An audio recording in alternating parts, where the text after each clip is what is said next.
बिस्मिल्लाहिर्रहमानिर्रहीम। अस्सलाम वालेकुम। उम्मीद है आप सब खैरियत से होंगे।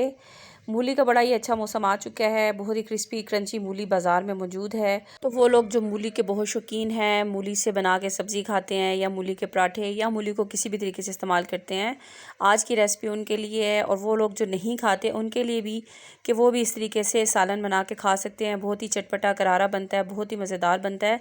तो चलें इसे बनाना शुरू करते हैं। यहाँ पे मैंने लिए हुए हैं मूली के पत्ते और यहाँ मूली के साथ 2 अदद मूलियों के जो पत्ते हैं वो मेरे पास थे। और इस तरीके से मैंने इसके जो डंडल के साथ से पत्ते हैं उन्हें अलग कर लेना है, क्योंकि हम इसका बनाने लगे हैं मूली के साथ सालन। तो इसमें मैं डंडल वगैरह इसके नहीं डालूंगी। अगर हम इसका साग वगैरह बनाते हैं तो बारीक डंडियाँ वगैरह भी इसमें शामिल करके तो वो हम चॉप करके बना सकते हैं। वो भी मैं आपके साथ रेसिपी शेयर कर दूंगी। यहाँ मैंने मूली के साथ से जो पत्ते हैं वो तमाम अलग कर लिए हैं, डंडल उनको अलग कर दिया है। और ये इस तरह से सारे पत्ते मैंने एक साइड पे रख लिए। इसके साथ ही मैंने ली हुई है आधी मूली, और क्योंकि ये बड़े साइज़ की थी इसलिए मैं इसमें हाफ़ ही इस्तेमाल करूँगी।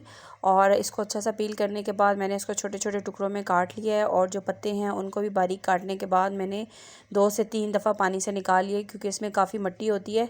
तो मूली को और इन पत्तों को बहुत अच्छे तरीके से मैंने धो लिया है। और अब इनका नेक्स्ट स्टेप करते हैं, जिसमें हम इसे बॉयल करेंगे। आप इसे बॉयल किए बगैर भी बना सकते हैं, लेकिन सिर्फ जस्ट 2 मिनट्स के लिए हमें इसको पानी गरम पानी में डालना है और सिर्फ इसको ब्लांच करना है, ताकि जो पत्तों की तेज़ी है या मूली की तेज़ी है वो निकल जाए। और फिर हमारा जो सालन है वो बड़ा ही बेहतरीन बनता है। और कुछ लोग क्योंकि पसंद नहीं करते, क्योंकि इसमें हल्की सी कड़वाहट होती है, तो अगर इस तरीके से आप हल्का सा ब्लांच करके इसको डालेंगे तो बड़ा ही बेहतरीन सालन बनता है। अगर इसे बहुत ज़्यादा उबाल दिया या इसे बहुत ज़्यादा बॉयल, जैसे साग को करते हैं उस तरह से बॉयल करके बनाएंगे तो मूली बहुत ज़्यादा गल जाएगी और जो हमारा सालन है वो अच्छा नहीं बनेगा। तो सिर्फ इसको 1 से 2 मिनट के लिए अच्छा सा ब्लांच करना है। आप इसके साथ कोई नमक या कोई चीज़ ऐड नहीं करेंगे, सिर्फ इसको 1-2 मिनट के लिए उबालेंगे और उबाल के निकाल लेंगे। और यहाँ पे देख सकते हैं आप कि जो हमारा पानी है वो बहुत अच्छे तरीके से गर्म है। अब इसमें से मैंने ये तमाम जो हमारे पत्ते हैं ये निकाल लेने हैं। अच्छे तरीके से पानी इसमें से निकालना है और फिर इसके बाद हम इसका फ़र्दर प्रोसीजर करेंगे और इसको पका लेंगे।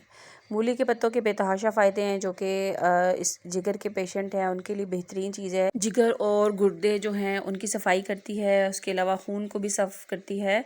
तो मूली जो है वो बड़ी बेहतरीन चीज़ है, इसे हमें खुराक में किसी न किसी तरीके से शामिल रखना चाहिए। अब हम इसका बना लेते हैं मसाला। और मसाले के लिए मैंने आधा कप कुकिंग ऑयल के अंदर एक छोटे साइज़ की प्याज ऐड कर ली है। प्याज को लाइट गोल्डन ब्राउन करेंगे यहाँ पे। और इसके साथ ही मैंने यहाँ पे 3-4 इसमें साबुत मिर्च डाल दी है कि ये थोड़ा सा इसमें अच्छा सा फ्लेवर लेके आती है, प्रेजेंटेशन भी अच्छी लगती है। और किसी किस्म का साग बनाए उसमें आप ये ऐड करेंगे तो बहुत ही ज़बरदस्त लगता है ये उसके साथ।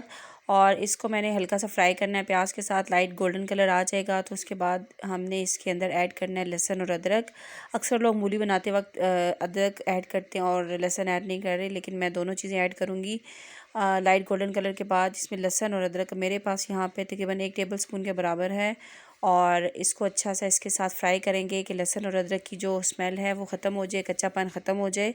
उसके बाद इसमें अगले मसाले ऐड करेंगे। यहाँ पे आंच मैंने तेज़ ही रखी हुई है ताकि ये अच्छे तरीके से फ्राई हो जाए। चाहें तो इसके अंदर लहसुन और अदरक मोटा मोटा काट के भी डाल सकते हैं। अब इसमें डाल लेते हैं मसाले। और मसालों में मैंने डाला है नमक, इसके अंदर मोटी कुटी हुई लाल मिर्च, इसके साथ ही इसमें हल्दी शामिल कर देंगे और बारीक पिसा हुआ धनिया पाउडर इसमें ऐड करेंगे। और इसके साथ इसको अच्छा सा भूनेंगे और साथ थोड़ा सा पानी भी ऐड कर लें ताकि जो आपकी मिर्चें वगैरह वो जलने ना पाएँ। और मसाला बड़ा अच्छा सा फ्राई करना है आपको। जितना अच्छा मसाला भुनता है हांडी उतनी अच्छी बनती है। इसके साथ ही इसके अंदर मैं ऐड करूँगी टमाटर। और टमाटर यहाँ मैंने एक मीडियम साइज़ का लिया हुआ है, क्योंकि हमें इसके अंदर ज़्यादा टमाटर ऐड नहीं करने होते।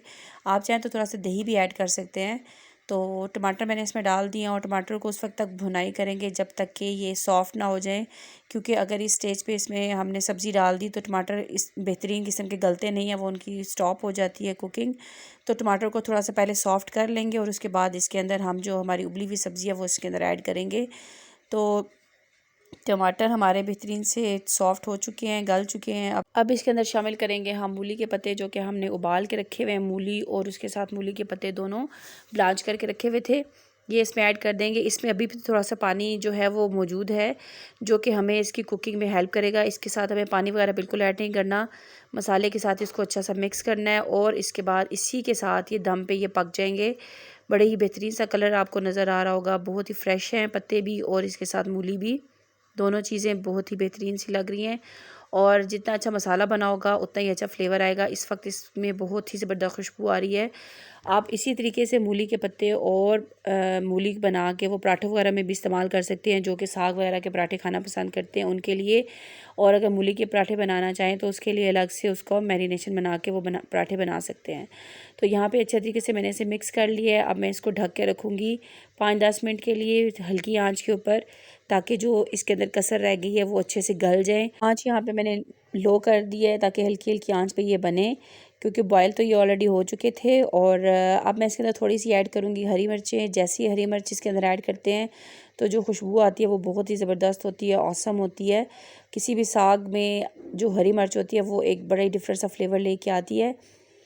5 से 7 मिनट के बाद ये आप देख सकते हैं कि इसका कुछ शक्ल है वो ऐसी हो चुकी है, पानी इसका खुश्क हो चुका है। और अब इसका भुनाई का टाइम है। इसको 1-2 मिनट के लिए अच्छा सा भूनेंगे। और भूनने के बाद मैं इसके अंदर ऐड करूँगी गरम मसाला, जो कि मैंने थोड़ा सा मेथी के साथ पीस के रखा होता है। ये डालने से इसमें बड़ा ही अच्छा फ्लेवर भी आता है और इसके साथ साथ खुशबू भी। तो इस वक्त हमारा जो मूली का सालन है या मूली की भुजिया कह लें आप, बहुत ही ज़बरदस्त सी तैयार हो चुकी है। और बस इसको 2-3 मिनट के लिए भूनेंगे, ताकि अगर इसके अंदर थोड़ा सा मॉइस्चर रह गया तो वो ख़त्म हो जाए और अच्छी सी भुजिया और सालन जो है वो हमारा तैयार हो जाए। और इसके बाद इसको सर्व करेंगे। आप इसे गरम गरम पराठों के साथ खा सकते हैं, ताज़ी रोटी के साथ बना के खाएं, और अगर चाहें तो थोड़ा सा मक्खन वगैरह भी इसके साथ ऐड करके आप इसे खा सकते हैं।